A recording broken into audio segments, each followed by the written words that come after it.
اس programme کے اخراجات جو اسمر منسٹریز کے دوست اور پارٹنرز ادا کرتے ہیں۔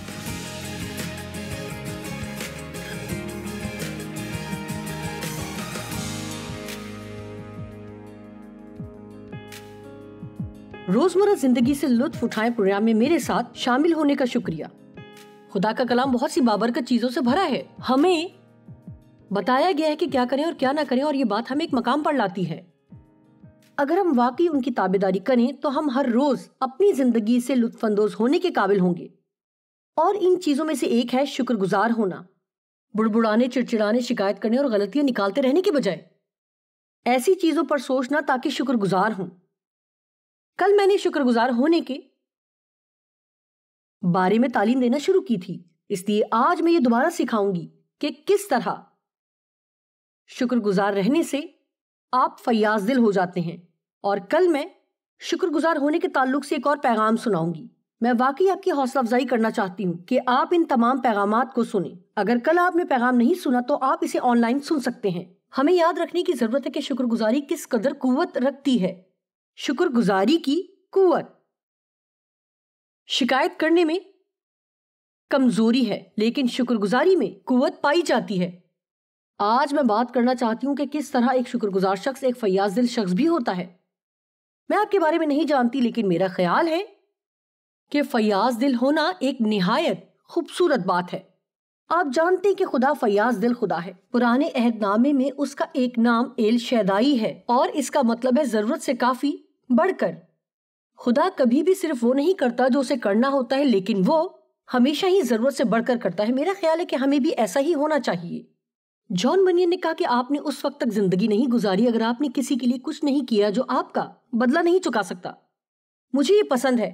مجھے پسند ہے کہ میں انجیل کی منادی میں مدد کے لیے پیسے دوں، لیکن مجھے لوگوں کے لیے باعث برکت ہونا بہت پسند ہے۔ دنیا میں بہت سے لوگ ہیں جو دکھی ہیں، بہت سے لوگ واقعی دکھی ہیں، اور سچ یہ ہے کہ کوئی بھی انہیں کبھی کچھ بھی نہیں دیتا۔ میں نے مختلف لوگوں کے لیے کچھ کیا ہے جو کہ ایماندار بھی نہیں ہے، اور ان میں سے کئی لوگوں نے کہا کہ آج تک ساری زندگی کسی نے کبھی بھی ان کے لیے ایسا نہیں کیا۔ اپنی مسیحی برادری میں جیسا کہ ہم ایک دوسرے کو برکت دینے اور مدد کرنے کا رواج رکھتے ہیں، لیکن ہمارے سامنے لوگوں سے بھری دنیا ہے، اور ان کے لیے یہ ایک بالکل نیا تصور ہے۔ اور میرا خیال ہے کہ ایک طریقہ ہے جس کے ذریعے ہم انجیل کو پھیلا سکتے ہیں کہ دنیا میں جائیں اور ایسی زندگی گزاریں جس کا یسوع نے ہمیں حکم دیا ہے کہ ہم گزاریں۔ ایک بات جس کی اس نے ہمیں ہدایت دی ہے کہ ہم فیاض دل بنیں۔ خدا ہم پر بہت مہربان ہے، اور جب ہم دوسروں کے لیے فیاض دل بنتے ہیں تو میرے خیال میں یہ بات ظاہر کرتی ہے کہ ہم خدا کے شکر گزار ہیں جو اس نے ہمارے لیے کیا ہے۔ میرا ایمان ہے کہ ایک ایسا شخص جو کہ شکر گزار ہے وہ شخص جو کہ فیاض دل ہے، ان کے درمیان گہرا تعلق ہے۔ جب صبح کے وقت میں شخصی دعا کرتی ہوں تو ہمیشہ ہی اپنی برکات کے لیے بہت زیادہ شکر گزاری کرتی ہوں۔ یوں میرے اندر دوسروں کے لیے کچھ کرنے کی خواہش پیدا ہو جاتی ہے۔ سچ کہوں تو یہ واقعی ایک سچائی ہے۔ میں جس قدر شکر گزار ہوتی ہوں اسی قدر میں کسی کے لیے کچھ کرنا چاہتی ہوں۔ میں دعا کرنا شروع کرتی ہوں کہ خدا مجھ پر ظاہر کرے کہ میں کسی اور کے لیے کچھ کر سکوں۔ میں بتا سکتی ہوں کہ میں نے اپنی زندگی کا زیادہ حصہ اس طرح سے نہیں گزارا۔ میرا یقین ہے کہ ایک شکر گزار شخص شادمان شخص ہے، اور ایک فیاض دل شخص ایک شادمان شخص ہے۔ خدا دینے والا ہے، اور جب اس کے جواب میں آپ دوسروں کو دیتے ہیں تو یہ بات اس کے اور آپ کے چہرے پر مسکراہٹ لاتی ہے۔ اعمال 20 کی 35ویں آیت، میں نے تم کو سب باتیں کر کے دکھا دی کہ اس طرح محنت کر کے کمزوروں کو سنبھالنا اور خداوند یسوع کی باتیں یاد رکھنا چاہیے کہ اس نے خود کہا کہ دینا لینے سے مبارک ہے۔ ایسا ہی ہے، ہم لینا پسند کرتے ہیں، افسوس ہم خدا سے مانگنے کی التجا کرتے ہیں۔ لیکن کیسا ہو کہ جب ہم خدا سے یہ پوچھیں کہ ہمارے پاس کیا ہے جو ہم دوسروں کو دے سکیں، یا آپ پر ظاہر کرے کہ آپ آج کے دن کسی دوسرے کے لیے کیا کر سکتے ہیں، جس کی وجہ سے ان کے چہروں پر پھر سے مسکراہٹ آ جائے۔ یہ دنیا دکھی لوگوں سے بھری ہوئی ہے، اور اسی لیے ہمیں دوسروں کے لیے کچھ کرنے کی ضرورت ہے۔ آپ کو انتظار کرنے کی ضرورت نہیں کہ آپ کے ساتھ کچھ اچھا ہو تاکہ آپ دوسروں کے لیے کچھ اچھا کر سکیں۔ حقیقت میں آپ اپنی زندگی میں اس بات کا آغاز پہلے کسی کے ساتھ اچھائی کرنے سے کر سکتے ہیں۔ میں بتاؤں، آپ خدا سے زیادہ کسی کو نہیں دے سکتے۔ اس نے کہا ہے کہ بونے کے لیے بیج دوں گا اور کھانے کے لیے روٹی۔ اس کا مطلب ہے کہ خدا ہمیں وہ دے گا جو ہماری زندگی کی ضرورت ہے، لیکن وہ ہمیں دوسری چیزیں اور پیسہ کثرت کے ساتھ دے گا تاکہ ہم ہمیشہ دوسروں کے لیے باعث برکت ہو سکیں۔ دینے والا طرز زندگی اپنائیں، دینے کے لیے زندہ رہیں۔ سائنس شکر گزاری کے تعلق سے کیا کہتی ہے؟ مجھے ہمیشہ ہی بہت خوشی ہوتی ہے جب سائنس ایسی بات کی تحقیق کرتی ہے جو خدا نے اپنے کلام میں پہلے سے کہہ رکھی ہیں۔ انہوں نے شکر گزاری کے تعلق سے 2 دہائی تک مطالعہ کیا ہے، یعنی 20 سال، اور دریافت کیا ہے کہ اس کی اہمیت ہے اور فوائد ہیں۔ جی، خدا نے ہم پر یہ پہلے ظاہر کیا ہے۔ جو سائنس کہتی ہے کہ شکر گزار رہنا آپ کو خوش رکھتا ہے، نیند بہتر ہو جاتی ہے، ہم صحت مند رہتے ہیں اور ہم زیادہ فیاض دل ہو جاتے ہیں۔ واو! میں نے ایک نابینا لڑکے کی کہانی پڑھی جو ایک عمارت کی سیڑھیوں پر بیٹھا تھا اور اس کے پاؤں میں کشکول تھا اور ایک پوسٹر اٹھا رکھا تھا کہ میں نابینا ہوں، مہربانی سے میری مدد کریں۔ اس کے کشکول میں چند ہی سکے تھے۔ ایک شخص آیا اور اس کے پوسٹر کی تحریر تبدیل کر دی اور لکھا کہ آج خوبصورت دن ہے لیکن میں اسے دیکھ نہیں سکتا۔ اس کا کشکول جلد ہی پورا بھر گیا۔ دونوں تحریریں ہی سچائی پر مبنی تھیں جو اس لڑکے کے متعلق تھیں، لیکن دوسری تحریر نے سب کو پیغام پہنچایا کہ انہیں کس قدر شکر گزار ہونا چاہیے کیونکہ وہ دیکھ سکتے ہیں۔ جب اس نے کہا کہ آج ایک خوبصورت دن ہے لیکن میں اسے دیکھ نہیں سکتا، تو پھر لوگوں نے اچانک جان لیا کہ وہ دیکھ سکتے ہیں۔ اسی بات نے ان کو مدد کرنے پر مجبور کیا، یہ جانتے ہوئے کہ انہیں کس قدر برکت ملی ہوئی ہے انہیں دینے پر مجبور کر دیا۔ شکر گزار لوگ دینا پسند کرتے ہیں۔ لوکا 18 کی 1 سے 9 مجھے یہ کہانی پسند ہے۔ یسوع یریحو میں داخل ہوا اور وہاں سے گزر رہا تھا، اور وہاں ایک شخص تھا جس کا نام زکئی تھا، اور وہ محصول لینے والوں کا سردار تھا اور دولت مند تھا، اور بائبل کہتی ہے کہ وہ چھوٹے قد کا تھا، وہ زیادہ قداور نہیں تھا، اور ایک بہت بڑی بھیڑ تھی اور وہ بھیڑ کی وجہ سے دیکھ نہیں سکتا تھا، اور وہ جانتا تھا کہ یسوع آ رہا ہے اور وہ واقعی اسے دیکھنا چاہتا تھا، اس لیے وہ گولر کے درخت پر چڑھ گیا تاکہ وہ یسوع کو وہاں سے دیکھنے کے قابل ہو سکے، کیونکہ یسوع اسی راہ سے آ رہا تھا۔ میں نے کل رات اس کے بارے میں کچھ دیر کے لیے غور کیا اور اپنے گھر کے عقب میں لگے کچھ درختوں کے بارے میں سوچا۔ آپ جانتے ہیں کہ درخت پر چڑھنا اتنا آسان نہیں ہوتا۔ شاید 10 سال کا لڑکا کافی آسانی سے درخت پر چڑھ سکتا ہے، لیکن میرا خیال ہے کہ عمر کے اس حصے میں مجھے درخت پر چڑھنے میں کافی مشکل پیش آئے گی۔ اس لیے زکئی نے یسوع کو دیکھنے کے لیے کافی کوشش کی، وہ کافی پرعزم تھا۔ جب یسوع اس مقام تک پہنچا جہاں زکئی تھا تو اس نے اوپر دیکھا۔ اب یسوع نے اس خاص مقام پر اوپر کیوں دیکھا؟ اس شخص میں کچھ تھا جس نے یسوع کو اس کی طرف متوجہ کیا کہ وہ زکئی کی طرف دیکھے، اور جب یسوع نے اسے دیکھا تو زکئی سے کہا نیچے اتر آ، فوری نیچے آؤ کیونکہ آج مجھے تیرے گھر رہنا ضرور ہے۔ واو! وہ فوراً نیچے آ گیا اور اسے خوشی سے اپنے گھر لے گیا۔ جب لوگوں نے یہ دیکھا تو سب بڑبڑا کر کہنے لگے، سرگوشیاں کرنے لگے، میں آج اسی بارے میں بات کر رہی ہوں۔ وہ شکایت کر رہے تھے کیونکہ یسوع اس کے گھر جا رہا تھا، نہ کہ ان کے گھر کی طرف۔ انہیں خدا کا شکر گزار ہونا چاہیے تھا کہ یہ شاندار بات ہے کہ وہ زکئی کے گھر جا رہا تھا۔ تیرا شکر ہو کہ تو اسے برکت دے رہا ہے۔ وہ ایک گناہگار کے گھر مہمان بن گیا، لیکن ان کو یہ بات پسند نہیں آئی، اور زکئی نے کھڑے ہو کر خداون سے کہا، اب سنیں، اے خداون، دیکھ میں اپنا آدھا مال غریبوں کو دیتا ہوں، اور اگر کسی کا کچھ ناحق لے لیا ہے تو اس کو چوگنا ادا کرتا ہوں جو میں نے کسی سے لیا ہے۔ اب آپ نے دیکھا، زکئی ایک محصول لینے والا تھا اور ان لوگوں سے غالباً سب سے زیادہ نفرت کی جاتی تھی۔ محصول لینے والوں کو رومی حکومت کے لیے ایک مخصوص رقم حاصل کرنا ہوتی تھی، لیکن وہ اپنے حصے کے لیے لوگوں سے زیادہ وصول کرتے تھے، اور اس لیے یہ لوگ زیادہ تر بے ایمان ہوتے تھے، یہ چور تھے اور لوگ محصول لینے والوں سے نفرت کرتے تھے۔ یہ واضح ہے کہ زکئی اس قسم کی زندگی گزارنے سے بیزار ہو چکا تھا۔ ہم یہ تو نہیں جانتے کہ کس بات نے اسے مجبور کیا کہ وہ یسوع کو دیکھے، لیکن یسوع اور اس کے درمیان جو کچھ بھی ہوا، کسی بات نے اسے چھو لیا تھا۔ اور پھر ایک پہلا کام تھا جو زکئی کرنا چاہتا تھا جب یسوع نے اس کی زندگی کو چھو لیا، یعنی وہ دینا شروع کرنا چاہتا تھا۔ میں آپ کے بارے میں نہیں جانتی، لیکن میرا خیال ہے کہ یہ شاندار بات ہے۔ میں آپ سے ایک سوال پوچھنا چاہتی ہوں، اب شاید آپ سوچ میں پڑ جائیں کہ کیا آپ فیاض دل ہیں یا آپ کنجوس ہیں؟ کیا آپ 2 کوس بیگار میں جاتے ہیں اور اپنا سب کچھ دیتے ہیں جو آپ دے سکتے ہیں، یا آپ بہت ہی کم رقم دیتے ہیں جو آپ محسوس کرتے ہیں کہ آپ دے سکتے ہیں کہ خدا کو خوش کریں؟ میرا یقین ہے کہ جس قدر ممکن ہو ہمیں زیادہ دینا چاہیے۔ زکئی لازمی طور پر ایسی خراب زندگی گزارنے سے تنگ آ چکا تھا۔ سنیں، بہت سے لوگ جب یسوع کے پاس آتے ہیں تو وہ زندگی سے تنگ آ چکے ہوتے ہیں جو وہ گزار رہے ہوتے ہیں، اور وہ ہمارے لیے جو کچھ کرتا ہے وہ شاندار ہے۔ میں دیانت داری سے کہوں گی کہ اگر آپ کو نجات ملی ہے، اگر یسوع نے آپ کو بچا لیا ہے، لیکن آپ دینے والا نہیں بننا چاہتے، تو آپ کے اندر کوئی فیاضی نہیں ہے۔ تو آپ کو خدا کے حضور جا کر یہ معلوم کرنے کی ضرورت ہے، کیونکہ میں یہ جاننے سے قاصر ہوں کہ آپ یہ کیوں نہیں کر سکتے۔ اگر ہم ان باتوں کے لیے شکر گزار ہیں جو خدا نے ہماری زندگی میں کی ہیں، ان باتوں کے لیے سوچیں جو خدا نے ہماری زندگیوں میں کی ہیں، تو یہ کیسے ممکن ہے کہ ہم کچھ دینا نہ چاہیں؟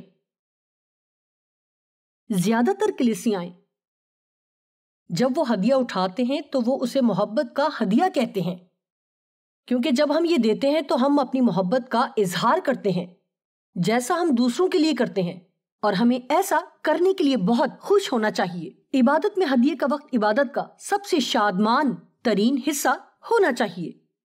بہت سے لوگ ہدیے کے وقت ہی باتھ روم جانے کے لیے یا پانی پینے کے لیے چلے جاتے ہیں۔ ہمیں ہدیے کے دوران تعظیم کا رویہ اختیار کرنا چاہیے اور جس قدر ممکن ہو سکے فیاضی سے دیں۔ آستر بائبل میں ایک اور اچھی مثال ہے۔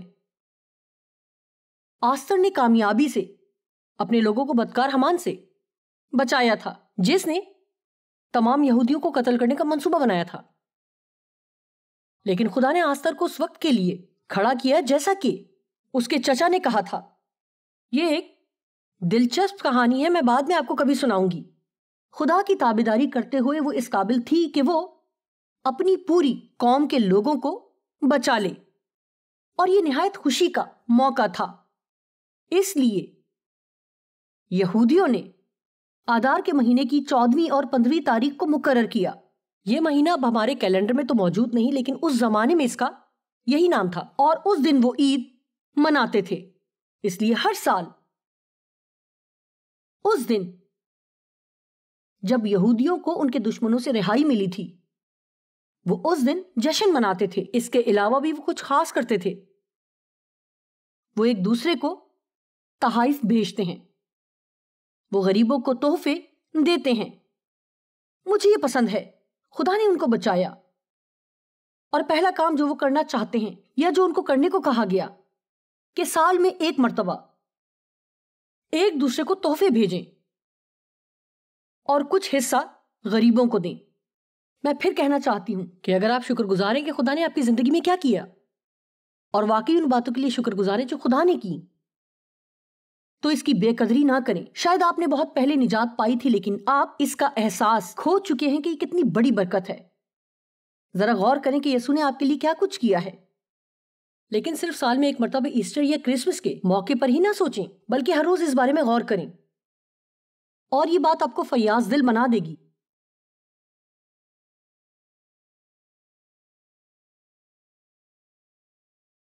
دوسروں کو دینا ان طریقوں میں سے ایک جس کے ذریعے اسرائیلی جشن مناتے جو کچھ خدا نے ان کی زندگی میں کیا۔ کیا ہو اگر ہر سال اس تاریخ پر جب آپ نے مسیح کو اپنی زندگی دی، مثال کے طور پر آپ نے جنوری کی 20 تاریخ کو مسیح کو قبول کیا تھا، کیا ہو اگر آپ ہر سال جنوری کی 20 تاریخ کو جشن منائیں اور کسی کو تحفہ بھیجیں یا کسی بھی عزیز کو کچھ خاص تحفہ بھیجیں اور کسی غریب کو کچھ دیں۔ اگر ہم ایسا کرتے ہیں تو یہ بات ابلیس کو پاگل کر دے گی۔ جب ہم اتنا بھی وقت نہیں نکالتے کہ اپنی سالگرہ کا دن منائیں ایسی دوسری چیزیں تو ہمیں یاد بھی نہیں رہتی. میں بتانا چاہتی ہوں کہ خدا نے میرے لیے بہت کچھ کیا ہے. میں بہت ہی زیادہ بری حالت میں تھی جب خدا نے مجھے تھام لیا، اور جو خدا نے میرے لیے کیا اور کس طرح اس نے میری زندگی کو تبدیل کیا، یعنی جو زندگی اس نے مجھے دی. اس لیے میرا دوسروں کے لیے فیاض دل ہونا لازمی ہے، جو کہ شکریہ کہنے کا ایک طریقہ ہے. خدا اکثر اسرائیلیوں کو ہدایت کرتا تھا کہ وہ سال میں کچھ عیدیں منائیں، کیونکہ انہیں رہائی ملی تھی. اس نے ان کے لیے کچھ خاص کام کیے تھے. بائبل میں ان فیاض دل لوگوں کے بارے میں کیا خیال ہے؟ جیسے ابراہم فیاض دل شخص تھا، لوط اس کا بھتیجا تھا اور اس نے لوط کی مدد کی، اور خدا نے دونوں کو اس قدر برکت دی کہ ان کے پاس بہت زیادہ جانور ہو گئے، اور وہ ان سب کو ایک ہی جگہ پر چارہ دینے کی کوشش کر رہے تھے، اور ان کے نوکروں کے درمیان جھگڑا ہونا شروع ہو گیا. لکھا ہے کہ ان کے نوکروں کے درمیان جھگڑا ہونا شروع ہو گیا. تب ابرام نے لوط سے کہا، سو تو مجھ سے الگ ہو جا، اگر تو بائیں جائے تو میں داہنے جاؤں گا،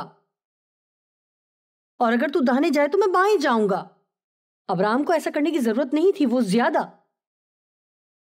عمر کا تھا جس نے لوط کی بہت زیادہ مدد کی تھی. لوط کے پاس کچھ بھی نہ ہوتا اگر یہ سب ابراہم کے پاس نہ ہوتا، لیکن ظاہر ہے لوط نے وادی کا سب سے بہترین حصہ چن لیا، اور یوں ابراہم کے پاس وہ حصہ رہ گیا جو اتنا اچھا نہیں تھا. لیکن خدا اسے اونچے مقام پر لے گیا اور اس سے کہا کہ نظر اٹھا کر شمال، مشرق، مغرب، جنوب کی طرف دیکھ، اور جہاں تک تیری نگاہ دیکھ سکتی ہے میں وہ جگہ تجھے دے دوں گا. آپ خدا سے زیادہ نہیں دے سکتے. وہ اپنے بھتیجے کے لیے فیاض دل ہوا جبکہ اس کی ضرورت نہ تھی، لیکن خدا نے کہا اب میں تجھے وہ سب کچھ دوں گا جو تو دیکھ سکتا ہے. یوسف اپنے بھائیوں پر مہربان رہا جنہوں نے اس پر ظلم کیا تھا. انہوں نے اسے گڑھے میں ڈال دیا اور غلام ہونے کے لیے بیچ دیا، اور اپنے باپ کو بتایا کہ ایک خون خوار جانور نے تیرے بیٹے کو مار دیا ہے. اور یہ سچ ہے. اس کی زندگی میں بہت زیادہ ناانصافی ہوئی تھی. وہ مصر میں اپنے مالک فوتیفار کے گھر غلام بن گیا، اور فوتیفار کی بیوی یوسف کو پسند کرنے لگی اور اس کے ساتھ جنسی تعلق قائم کرنا چاہتی تھی، اور اس نے انکار کیا کیونکہ وہ مرد خدا تھا. اور چونکہ اس نے انکار کیا تو اس نے یوسف کے تعلق سے جھوٹ بولا، اور اسے 13 سال تک ایسے جرم میں قید خانے میں جانا پڑا جو اس نے نہیں کیا تھا. لیکن قید کے دوران اس نے نان پس اور ساکی کے خوابوں کی تعبیر کرتے ہوئے مدد کی تاکہ وہ قید سے نکل سکے. اور اس نے کہا جب تم محل واپس چلے جاؤ تو مجھے یاد رکھنا. لیکن انہیں یاد نہ رہا اور اس کے بارے میں سب بھول گئے. جانتے ہیں، نہ وہ کڑواہٹ کا شکار ہوا نہ ناراضگی کا.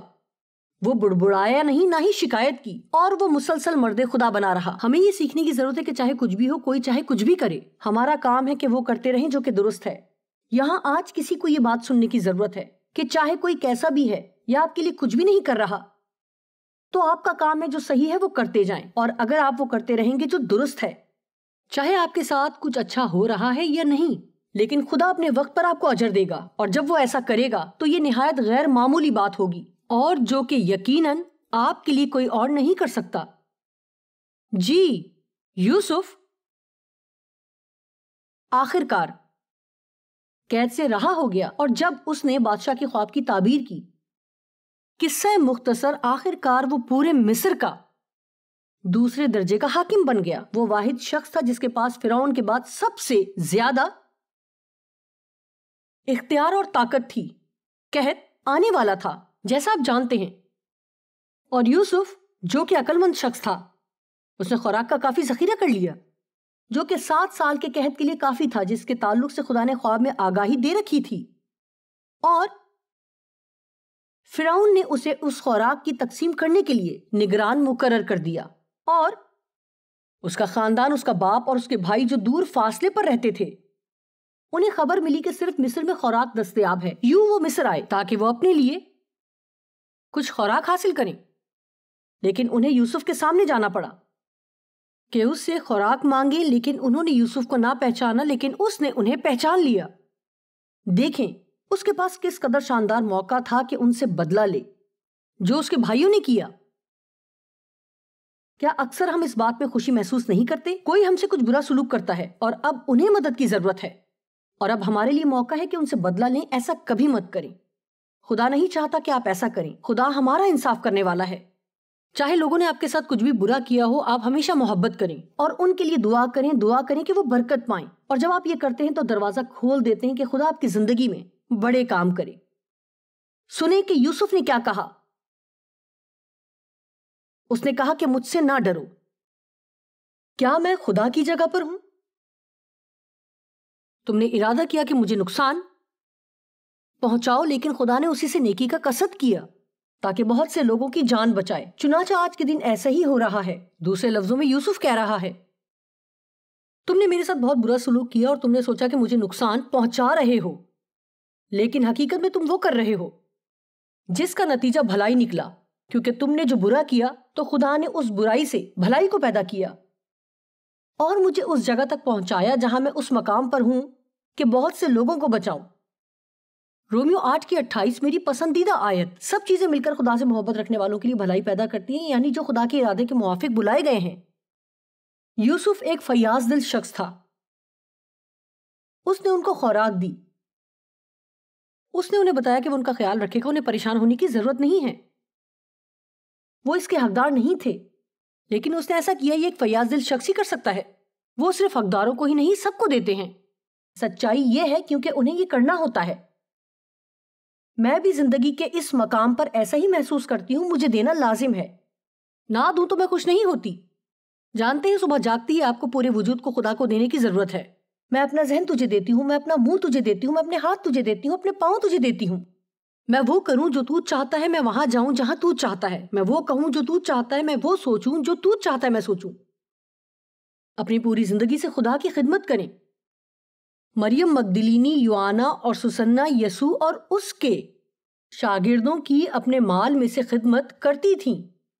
جانتے ہیں جس طرح ہم اپنے پیسے کا استعمال کرتے ہیں وہ یہ ظاہر کرتا ہے کہ ہم کس قدر اس زندگی کے لیے شکر گزار ہیں جو ہم گزار رہے ہیں۔ دوسرا کرنتھیوں 9:6 اور 7 آیت۔ لیکن بات یہ ہے کہ جو تھوڑا بوتا ہے وہ تھوڑا کاٹے گا، اور جو بہت بوتا ہے وہ بہت کاٹے گا۔ جس قدر ہر ایک نے اپنے دل میں ٹھہرایا ہے اسی قدر دے، نہ دریغ کر کے اور نہ لاچاری سے، کیونکہ خدا خوشی سے دینے والے کو عزیز رکھتا ہے۔ ہاللویا! خدا خوشی سے دینے والے کو عزیز رکھتا ہے۔